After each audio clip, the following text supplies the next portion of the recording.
why should I give a damn? We got to talk about recently. There was a protest that happened at a nursing home that had the woman who was responsible for the death of Emmett Till. Now, A week ago, an unserved arrest warrant was found in regards to the death of Emmett Till. A group of activists gathered in Raleigh calling on the arrest of Carolyn Dunham. CBS 17's Brea Hollingsworth joins us live with more on their efforts. Brea. Yeah, those activists showed up at two addresses where they believe Carolyn Bryant Dunham lives. No one answered the door at one, so then they came to this building, and that's when police showed up. Now, a piece of history found in a Mississippi courthouse basement is bringing new attention to the death of Emmett Till that occurred back in 1955, but it's also sparking outrage. Today, attorney Malik Shabazz, along with other activists, delivered eviction papers asking Dunham to leave the state of North Carolina. Activists tell me that they want Dunham arrested, saying that her accusations that Till whistled at her led to his eventual abduction and gruesome death. Carolyn Bryant Dunham is a fugitive from justice. Carolyn Bryant Dunham has ran and hid and ducked from justice long enough.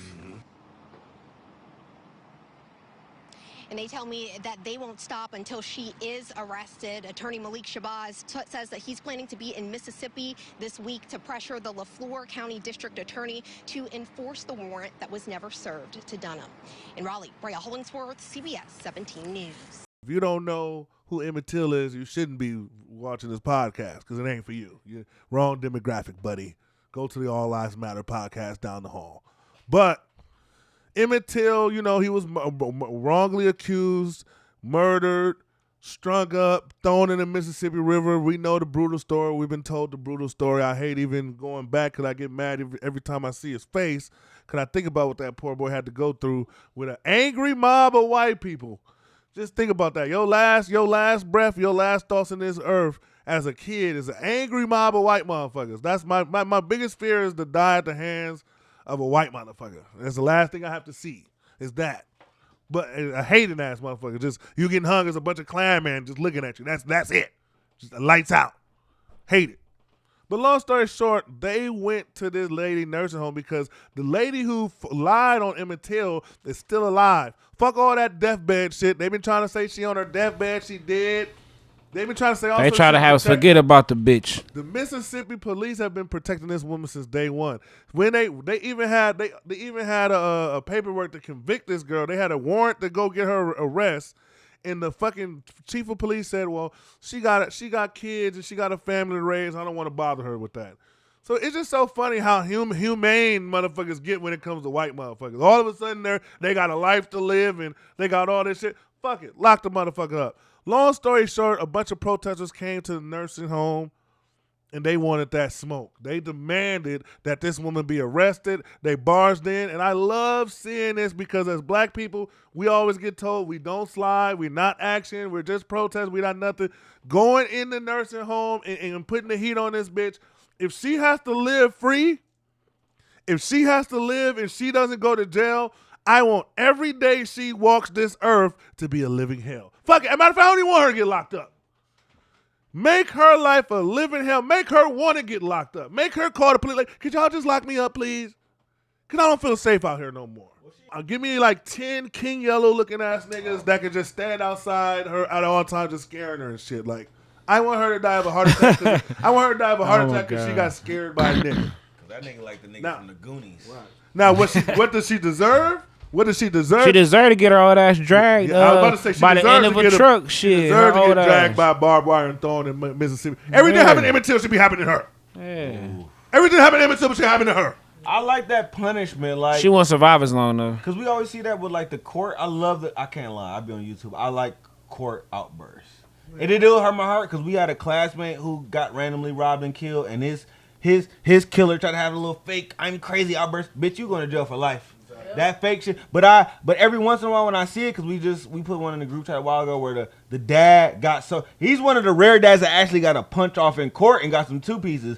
Shout out to the dad. You know, I know we were talking about this. It was the dad who actually killed the teacher who kidnapped his son in the airport. That's a legendary clip. That's one, and of course he was white. He got away with it. But I said to say, I feel like with a lot of these crimes, the retribution should be whatever you did, you should get back, or you handcuffed, the family get about 5 minutes with you in the chamber, pack you out, stump you out, get their frustrations out, and whatever happened. If that were the case, or we had automatic death penalty, a lot of these crimes outside of mentally disabled people, they would be eliminated. Yeah, you gonna be in the room, handcuffed, you torture this girl for an hour, they get 30 minutes with you. Every family, y'all stump them out. I guarantee shit will be like different. school shooters, right? Like the Uvalde shooter. They should be able to put that boy, line him up on the wall, and all the parents should be handed a gun, and everybody 1, 2, Fire 3, squad. shoot. But that's not okay. I was like, They should all shoot them at the same time because the first parent gonna get the kill shot. Who shot at 2 to make sure I get the kill shot. Because you got to do it like that because the parents at the end want to get their. But And then let everybody get their meat. Just put them all. Let them all shoot them at the same time. I'm eye for an eye because, like Connor said, if you do that, a lot less people would be doing shit. Because let's just be honest, a lot of people do the fuck shit because they know they're in a position where people can't do it to them. They be in a position of power, just like these dudes that raping ass niggas and shit. You rape a woman. I'm gonna have a whole booty warrior section in prison. All the prisoners that get that rape or that's known for rape, I'm gonna put them in one section. If you rape a woman, you're going to that side of the prison. Have at 'em, boys. Fresh meat, boys. Open them up, boys. Fuck it. You want to rape a woman? Your booty hole better be loose and ready for it. You want that shit whistling when he done, huh? I want that motherfucker like the Andy Griffin theme song. I want that motherfucker. Look, fuck all that. You rape a woman, you deserve to have your backbone out. That's my what? That's any form of rape. Now, if you rape kids, gangbang style. Gangbang. Gangbang. Okay? I want 8 Shaquille O'Neals in cell 8 immediately. Oh my God. 8 Shaquille O'Neals in cell 8. I want them all standing around like the nigga at the free throw line, and you're in the middle. Go to town. Go to town.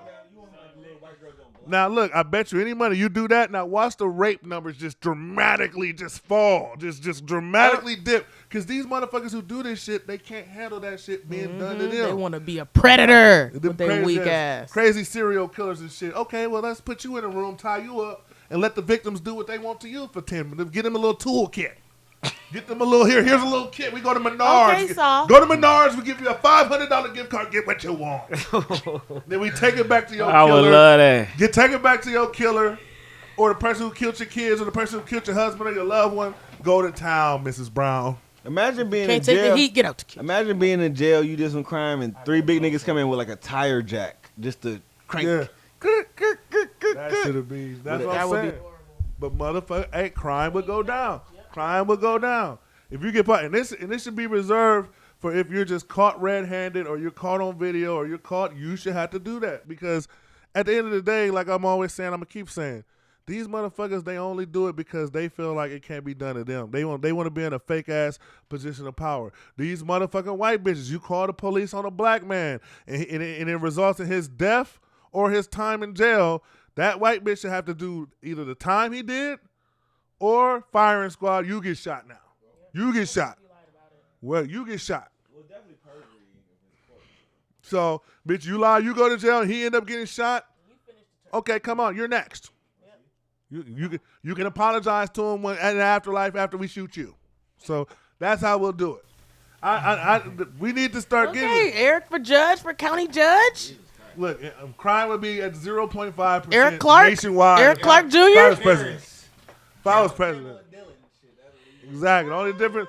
Yeah, you're right. I have Kamala Harris numbers, but the color and the demographics will be looking different and shit.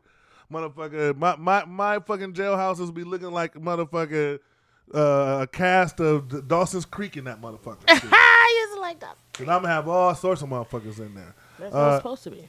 But speaking of the rape thing, everybody know no means no. Speaking of the rape thing, but that's because I had to follow it up with everybody knows we're a No Means No podcast, anti-rape association. We already know what time it is. So we're going to put some screenshots up because there was a text conversation that went viral with this young lady. And basically, I'm a paraphrase the conversation so we can get right to the point. We can talk about it. Long story short, he went over this young lady's house.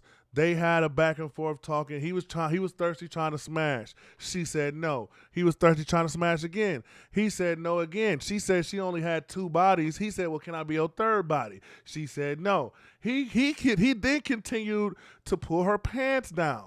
She didn't say anything. Then he did continue to start, touching on her, foreplaying her, and then they had sex. You're really describing a rape. That's right. We can talk about that later. But so then, after this, they have sex. The next day, she is explaining to him, like, basically, you raped me, and he's confused because in his mind, his little peanut brain, he's thinking to himself, well, when I pulled your pants down, you didn't stop me and you let me hit. We fucked all night, and then you wasn't saying nothing. You wasn't complaining when the dick was in you. Why are you complaining now? Like, so he was confused because in his mind, well, she let me do it, so there should not be a problem. Was she drunk or high? And I'm glad you pointed that out, Colin, because she also said when she responded to him, she said, look, I was drunk, I was high, I was stuck, and once you pulled my pants down, I just froze. Once you pulled my pants down, I froze. Now, I will say this. She was stuck. That's her words, not mine. Stuck. She said she was stuck. I don't know, maybe it was some super sticky. I'm just saying maybe some double-sided tape on her floor that she didn't see. I don't know. Now, I will say this. When it comes to these girls, right, we need to make our girls a little tougher, and we need to start instilling some more values as far as like making sure our girls know what they need to do in these situations, because there's too many times I'm hearing situations where a woman say, I'm stuck, I froze, I don't know what to do, he pulled my pants down. Ladies, you cannot afford to be a deer in headlights when a dick is about to be put in you. You just can't. You just can't. Now, I'm not trying to victim shame you. I'm just saying I'm putting the onus on us as fathers. There's something we need to work on when we're talking to our. That was a nice recovery. No, when we're talking to our daughters, we have to instill, or we have to put their mindset in the right place, because I was froze. I didn't know what to do. And I would be pissed if my daughter came home, say, oh man, this dude raped me and blah, blah, and she telling me the story, and then when he pulled the pants down, then I just froze. I didn't know what to do. He pulling my pants down and froze? Bitch, your name ain't Elsa. We ain't freezing shit. You should know what to do in this situation. You should be ripping dick off. Next time you come to me telling this story, you should have a piece of dick in hand. Okay. Fuck all that bullshit. So that's all that is. So, Breezy, I don't know, you don't have to get into personal situations. You being a female, how many times have you been in situations like this? Not necessarily like this, but how many times have you been in situations where you're telling the guy no, they're thirsty, and I'm pretty sure you ain't never been in a freeze situation, but I know you've been in a position where a dude probably tried to touch you and force the issue, and you had to respond. How did you respond? I would say a lot of times, like, if I was her, I would have left when he made the verbal advances. So once you can kind of tell when somebody's thirsty. Like, I be lit, but my third eye is always looking out for me. I can tell when a nigga is thirsty. A lot of times he touching on you, he just all in your ear, thigh rubbing. They do a lot of body contact to show, like, this is what I'm on. So if those are the vibes that you're getting, you need to cut out. If you're not with it, cut the fuck out. Especially if you know you're under the influence and you know that you can be taken advantage of. We know. We let our niggas take advantage of us when we want to. You know what I'm saying? But if you don't want this random ass nigga trying to fuck you, bitch, leave. And the other thing we got to put out there is, you should never be alone with a man under the influence that you don't intend on fucking. Exactly. Dude, never. I don't care. We're fucking grown now. You gotta stop. Grown or not. You 16 and up. Like, come on. Because if he is a dirtbag, if he is a creep, now you don't even have the proper mindset to properly navigate through his treacherous waters he's trying to drown you in. Because you fucked up.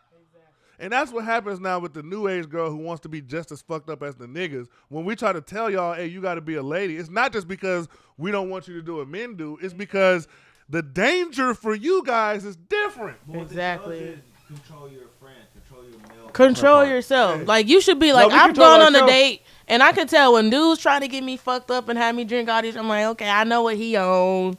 You know, let me throw the shot to the side. But the thing like, is, to them, you're the wrong one. You want the broke girl who want to take all the drinks that you can get drunk. because they want to You're too fuck. wise But you got to now. be able to see through that shit. I am. Yeah, Now that's true. you gotta find an emotionally damaged girl. I've that's been not. wise. I'm just telling the guy. You see my brother I This know nigga the game. though. Colin, You got- give me y'all game. I'm not trying to give the creeps game, but that's what they're looking for. I'm just saying that's what they're looking for. That's like the lowest trick ever. Let me get her drunk so I can like, bitch. If you can't see through that, you need a fucking advisor on a date. But and then Take a also, and that's motherfucking why friend. broke bitches That's shouldn't true. go on dates. Cause it's the broke bitches that's accepting every drink. They're the most like if they you're a can't broke afford bitch, the you're the drinks. most susceptible And to them this the type ones of that's behavior. fucking too. Cause them the ones that don't gotta ride, so now you gotta ride with a nigga. They can't afford a drink, so now you're drinking with a nigga. Ain't got nowhere to go, so now you gotta stay at a nigga house. Ain't got no home, smoke, so he now got you gotta weed go at- smoke at his house Now when you you got the Weed done. at his house. You right. Exactly. Knowing he finna try to fuck, like, bitch, Exactly. take your ass That's a on. fair trade-off. Fuck for some weed. Shit. Get some Never. money. Get some money, so you It know was how a to good trade in high For a school. lot of bitches though.